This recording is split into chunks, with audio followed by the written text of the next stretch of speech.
میرے بھائیوں، یہ بات میں آپ کو بتا رہا ہوں کہ آج ہمارے سماج کا ایک بہت بڑا مسئلہ یہ ہے کہ نوجوان یہ سمجھتا ہے کہ میں آزاد ہوں، آزاد ہی رہنا چاہتا ہوں۔ یاد رکھو میرے بھائی، ہمیں سے کوئی آزاد نہیں، سب غلام ہیں، سب غلام ہیں، اور دنیا میں کوئی آزاد نہیں، سب غلام ہیں۔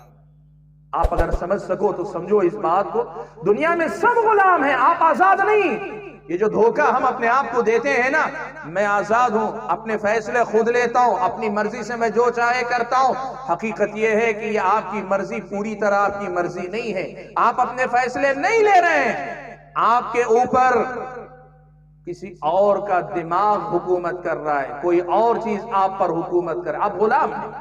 آپ کس کے غلام ہیں پتہ ہے آپ کو؟ آپ اگر صحیح راستے پہ جا رہے ہیں، آپ اللہ کے غلام ہیں، اللہ کی بندگی کر رہے ہیں، پیارے نبی صلی اللہ علیہ وسلم کے دین کو سیکھ کر عمل کر رہے ہیں، آپ اللہ تعالیٰ کے غلام ہیں، اللہ تعالیٰ کی بندگی کر رہے ہیں۔ اور اگر آپ کو اس سے اعراض ہے، اس پر اعتراض ہے، اس سے آپ کو چڑ ہے، تو آپ کو اس سے بے نیازی ہے، یا آپ اس سے دور ہیں، یا اس سے ناواقف ہیں، دور ہیں، تو آپ کیا سمجھتے ہیں آپ آزاد ہیں؟ نہیں، آپ ادھر غلامی سے اللہ تعالیٰ کی نکلتے ہیں، ادھر غلامی میں چلے جاتے ہیں۔ کس کی غلامی؟ کبھی اپنے نفس کی غلامی کر رہے ہیں، آپ اپنے نفس کے غلام ہیں۔ کبھی آپ پیسے اور دولت کے پجاری، آپ اس کے غلام ہیں، تعیس عبد الدینار والدرہم، آپ اس کے غلام ہیں۔ اور کبھی آپ فیشن کے نام پر، کبھی آپ نئی تہذیب، نئے کلچر کے نام پر آپ ان کے غلام ہیں جنہوں نے آپ کو یہ فیشن دیا ہے۔ آپ کو لگتا ہے کہ آپ اپنے آپ میں آزاد ہیں، غلط سمجھتے ہیں آپ غلط سمجھتے ہیں۔ دنیا میں کوئی آزاد نہیں، سب کسی نہ کسی کی غلامی کر رہا ہے، اور سب سے بڑھ کر یہ کہ اگر اللہ کی غلامی سے نکلتے ہو تو شیطان کی غلامی میں ضرور جاتے ہو۔ اللہ کی غلامی سے نکلتے ہو تو شیطان کی غلامی میں جاتے ہو۔ اس لیے بھائیوں، یہ اپنے آپ کے بارے میں سوچو کہ تمہیں کس کی غلامی کرنی۔ اللہ کی غلامی کرو گے، اللہ تمہاری دنیا اچھی کرے گا، تمہارے آخرت کامیابی سے ہمکنار کرے گا۔ اور اگر اللہ کی غلامی سے اعراض کیا، منہ موڑا، تو جن کی بھی غلامی کرو گے وقتی طور پہ لذت بھی مل جائے گی، وقتی طور پہ آپ کو چکا چوند والی دنیا مل جائے گی، لیکن دنیا کے اندر بھی حسرت پچھتاوا ہوگا، آخرت کے اندر بھی آپ کی ناکامی اور نامرادی آپ کا مقدر ہوگی۔ یہ مسئلہ یاد رکھو میرے بھائیوں، اللہ کی غلامی کرو کہ اس غلامی میں آزادی سے زیادہ آپ کے لیے خیر ہے۔ آپ کی آزاد خیالی یا آزاد طبیعت یا آزاد مزاج سے زیادہ اللہ تعالیٰ کی غلامی میں مزہ ہے۔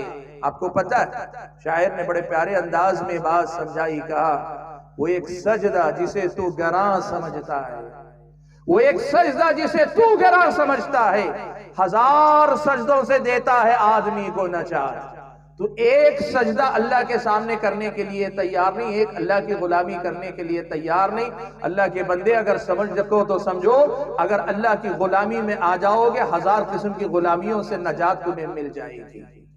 اور اگر اللہ کی بندگی کرنے لگو گے نا، تو اللہ تعالیٰ کی بندگی میں جو آزادی کا احساس ہے نا، ایک اللہ کی غلامی کے بعد ساری دنیا کی غلامی سے جو آزادی کا احساس، اس کی لذت، اس کا جو مزہ ہے نا، اپنے نفس کے خلاف جانے، دنیا کے اصولوں کے خلاف جانے، یا دنیا کے اندر جو خرابیاں ہیں، برائیاں ہیں، ان کے خلاف ایک آزادی کا احساس کہ میں کسی کا غلام نہیں ہوں، یہ جو احساس ہے نا، یہ کتنا مزیدار ہے پتہ ہے۔